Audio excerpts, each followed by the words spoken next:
This is Sue. I am going to take you through your video from this past Sunday, and we'll take a look at what you're doing and kind of what the targets are to look for your next opportunities.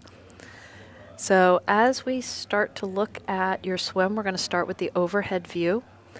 And what you'll be able to see is kind of the line and the space you're occupying as you're going through the water. If we want to think about swimming, what we really want to think about swimming as is floating with propulsion through a very small tunnel. And what you've got going on right here is a lot of width and a lot of body positioning in the water that is not aligned.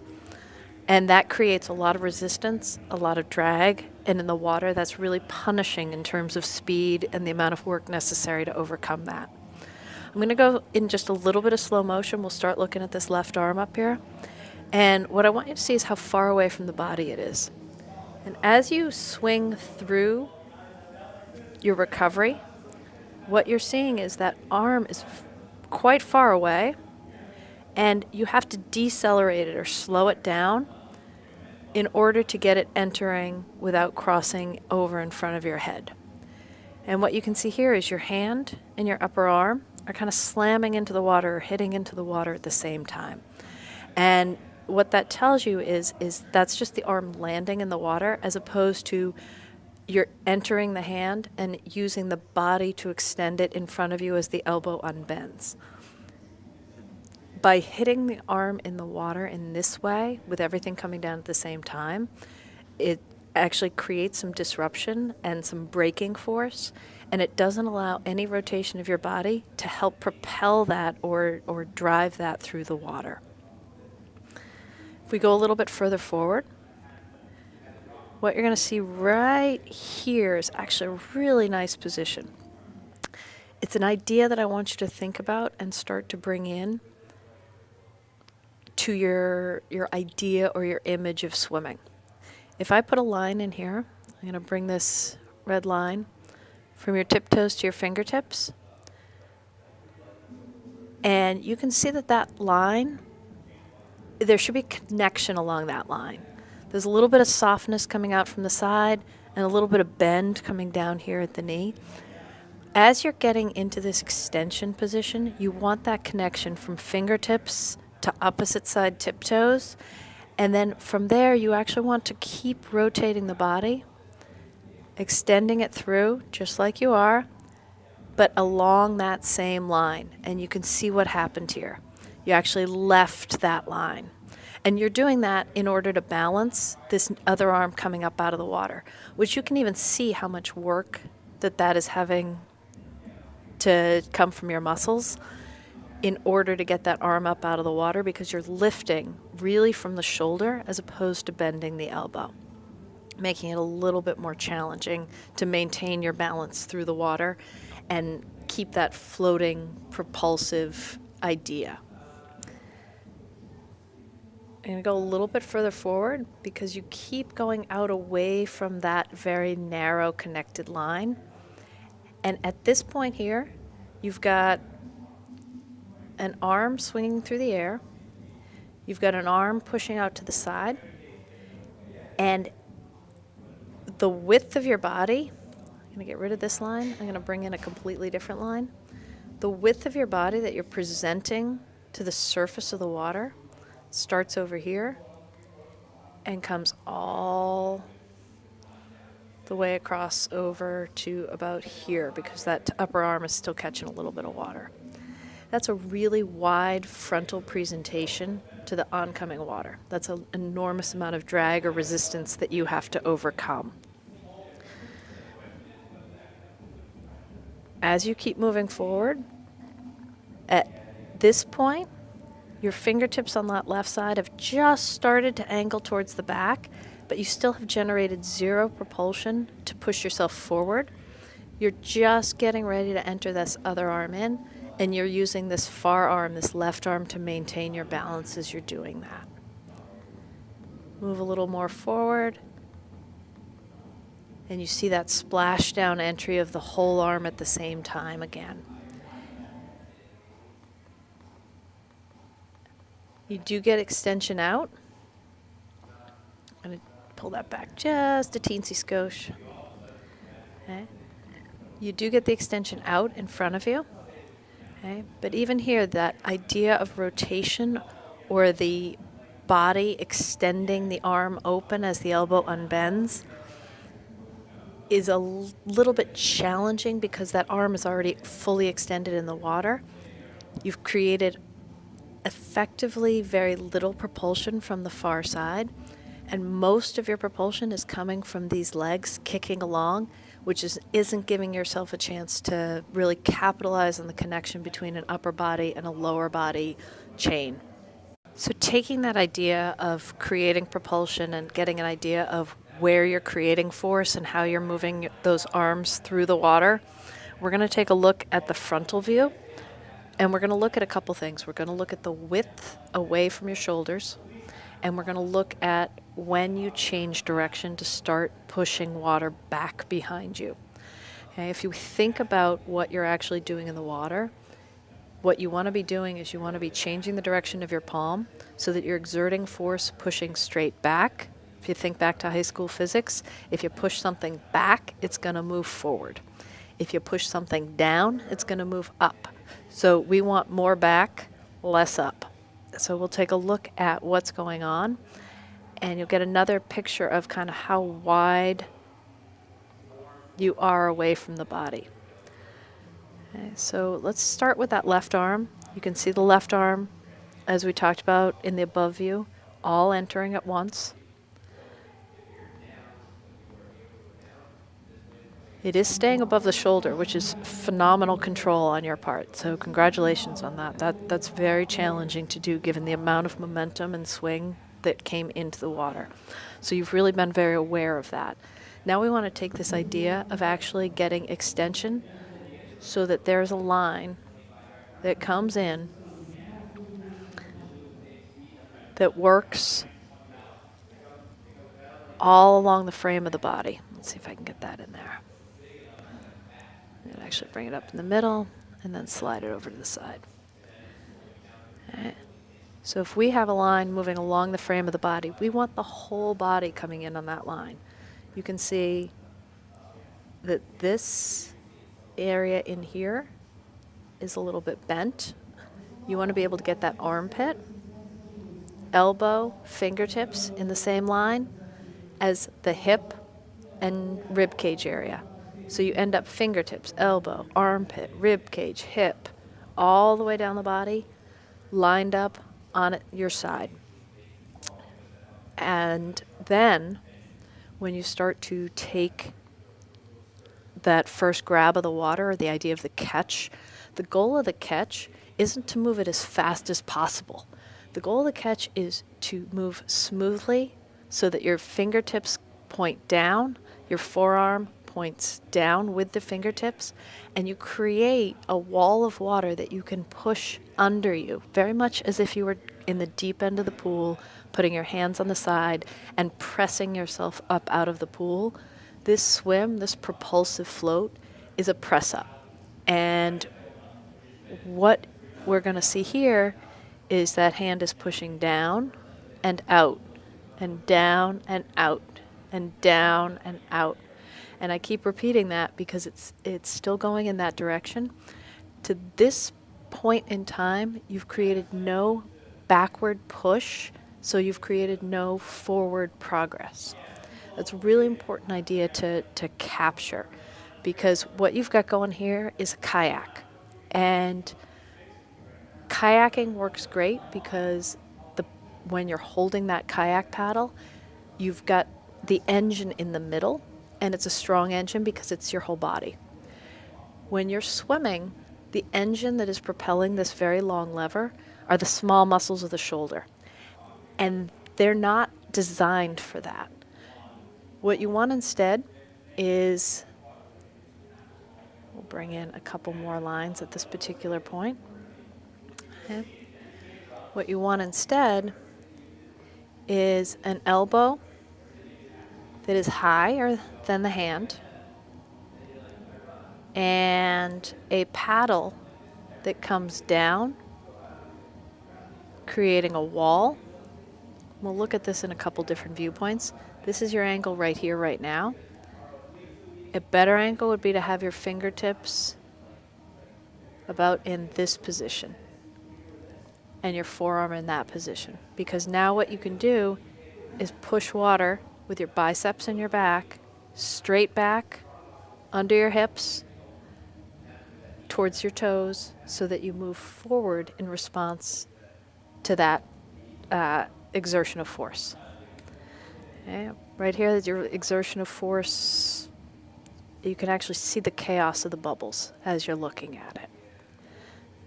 We keep pushing it through. The fingertips have just turned down, and you're trying to get a little bit of elbow bend in here, but it's very late, and you're so far deep underwater that all we've got really pushing you forward is this huge kick that you've got going on.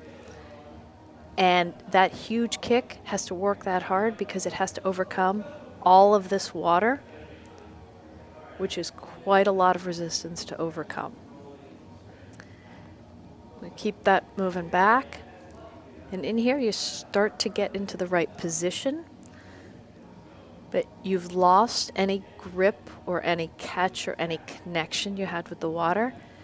And your line of force at this point is now coming back towards your body, actually sweeping you, oops, sorry about that, actually sweeping you a bit out to the side. Let's get you back centered. There you go. Okay.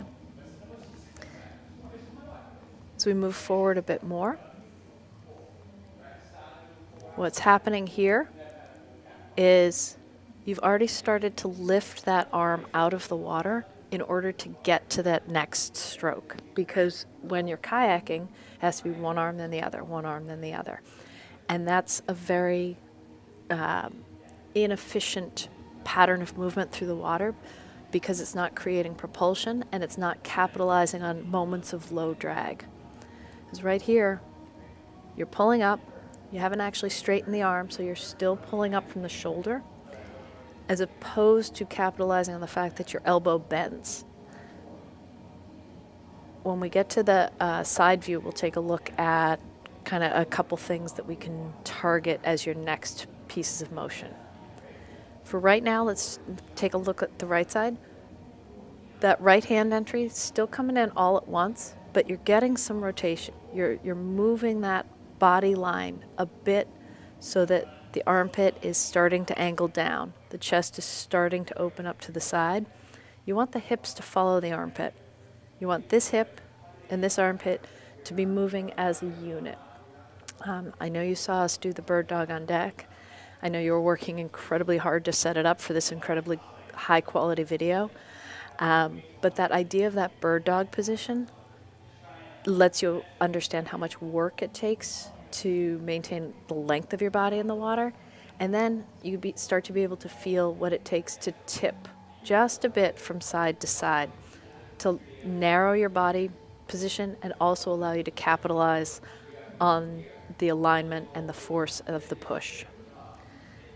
Right, so if we keep watching that hand, we've got fingertips starting to tip down. Looks like something really good is going to happen here.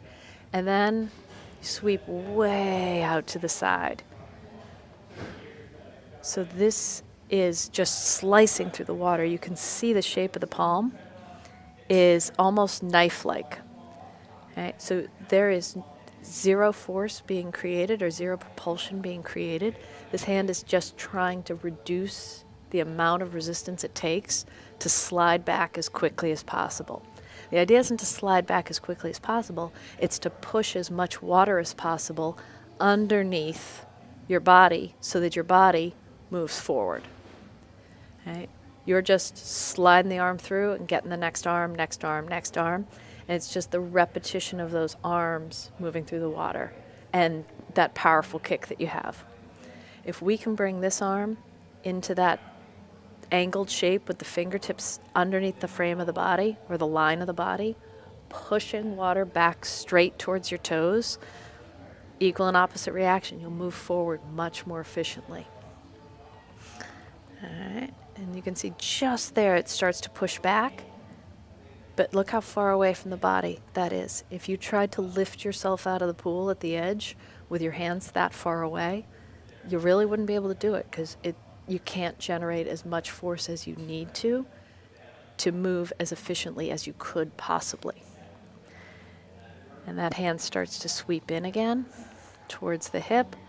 But before you get that propulsion at the back of the stroke, before you straighten the arm out and capitalize on the final 6-8 inches of straightening the arm with a nice stiff paddle, you're pulling the elbow up out of the water from the shoulder and then getting ready to fling that forward again. And you can see the width that you're having to have in resistance to the water. Your head is also looking straight forward. I think that's an artifact of the camera, but you are catching quite a bit of water here under your chin, which tells me that you could bring the water or bring your hairline, your forehead line, down just a bit. So you tip your chin a little bit more closed. And that will, again, decrease the amount of resistance and increase the alignment along your spine. So now let's take this to the side view. The side view shows incredible promise on this first stroke. You're starting to move those fingertips down. You've got a long connected line. Your head can still come down some. You're looking very much along your fingertip line. But this hand position really feels like something great is going to happen. There's going to be some great water capture. The ideal for you moving forward is going to be to take this idea and stay right along that line.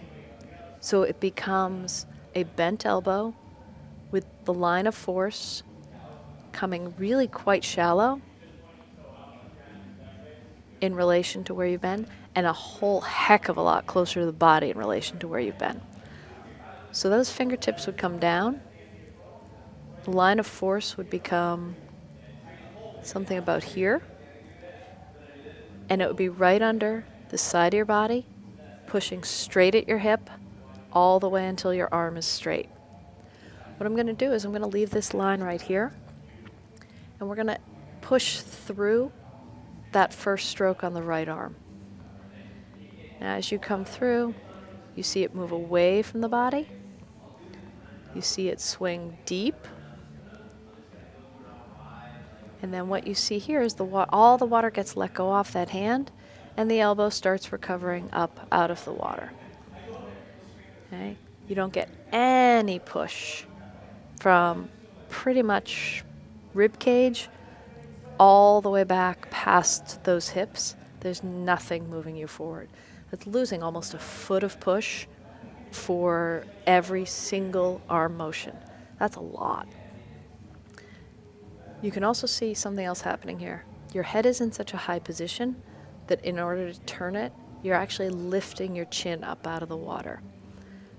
Having a connection right here between the side of your head and that opposite side shoulder, and using that extended arm as support for the breath, lining up the body, stacking it underneath your shoulder, and stacking that or lining that hip up in line. So one hip is also stacked on top of the other. That is going to be a smaller presentation to the front of the water. You'll be more like a salmon and less like a flounder. That's a good thing. Okay? Then the other piece is you're going to have support for that head to be able to breathe and then come rolling back down as these fingertips start to make their move towards the back. Let's take a look at that as that comes forward. So in order to support that head, that arm starts pressing down, straight, and out to the side. It's a response to the swinging arm above the water and the lifted head. And only here is it coming back in towards the body with a little bit of elbow bend. But what you see here, the elbow's behind the hand. Okay? That means you're pretty much just sweeping the arm back and not getting any push or propulsion from this lower part of the arm. If we're going to think about the angle and taking a look at it, we'll bring a little red arrow in. Okay. That elbow should be higher and in front of the hand, and that forearm should be taking a position to actually create some type of wall right here. So here, there's very little water captured. Here, there's water that can be pushed in that same yellow line that I had before. I'll bring it back in. So we can set up a line of push, or a line of force, pushing straight back, driving from the biceps and the back, and pushing all the way until that arm is straight. It's a much longer, much stronger source of propulsion for you moving forward. Okay? It also reduces the drag by having a shorter lever that you've got going on. That reduces the amount of drag that has to be overcome and lets that kick maybe even reduce or shrink down a bit, which would help with some of your energy cost and your efficiency as you're moving forward. Let's watch a moment just at full speed. You've got great speed. You've got great turnover. It's quick, it's fast. If we can bring that idea of turnover into a stroke that's got more propulsion for you, with a better, slightly stronger alignment from front end to back end, with that connection through the rotation, as if there was an axis running down the center line of your body, and the hip and we'll go hip and armpit, tipping back and forth around that center axis. You're going to have a stronger, more efficient, less resisted path through that water. And that's a really important thing for you, I think. I think that's your next steps for major gains. From the other side, what I want to do is take this minute to take a look at the alignment of the timing of the stroke. So right now you've got nothing entered on this front side. You're about halfway through the sweep on this side. Your body is not quite aligned and your feet are splitting apart in order to manage the balance of this very wide vessel up here at the front of the stroke. If we could take that line, being more patient with the front arm, spending some time actually capitalizing on a push. Right? Once you kind of get that push moving, then almost overlapping the arm, the length of this line, well, it would be longer. But if we think about things moving through the water, longer, narrow things move better than shorter, wider things. So what you've got right now is a somewhat short, wide object, wide vessel trying to push through. If you just add that line that I had in there, if you just add that spear, you become longer, you become narrower, and then if you can just rotate the body in alignment so that you have the hand, elbow, armpit, hip, all in the same line, angling down at the same time, angling up at the same time, having that unison and connection, you become a longer, narrower vessel with less resistance, less drag to overcome. And this kick becomes more propulsive. Then bringing the arms in closer to the body, it narrows the vessel. It also makes the stroke more propulsive. I realize I'm repeating those terms and those ideas a lot, but the biggest thing that I want you to leave this video with is the idea of, if you bring things in closer, if you connect things from a longer fingertip to tiptoe line, if you swim through a very small box or a very narrow tunnel, and you keep those hands and fingertips underneath the frame of your body, you're going to be creating an enormous amount more propulsion and having to overcome an enormous amount of drag, an enormous amount of less drag. So those ideas and those concepts are the targets that you want to be trying to work towards. And the drills or the practice skills or the different tools that you can use are some of the ones you saw during that clinic session. It's also some of the same ones I'm sure you've been doing. It's just about thinking about them differently, thinking about the positioning differently, and thinking about the goal of the movement as creating a long line, a narrow line, and a close to the body propulsive force pushing straight back at the toes. This video quality is so high, and it is in so much thanks to you. I can't even say enough about what I had the opportunity to visualize because of the tools you set us up with. So thank you so much for that. And I really appreciate you being there and helping us out and doing everything that you did. So thank you so much. What I'm looking forward to is your next video and seeing how many refinements you were able to make and what then the next steps will be from there. My guess is there'll be even smaller refinements to be able to capitalize on. Thank you so much again, and I look forward to your questions.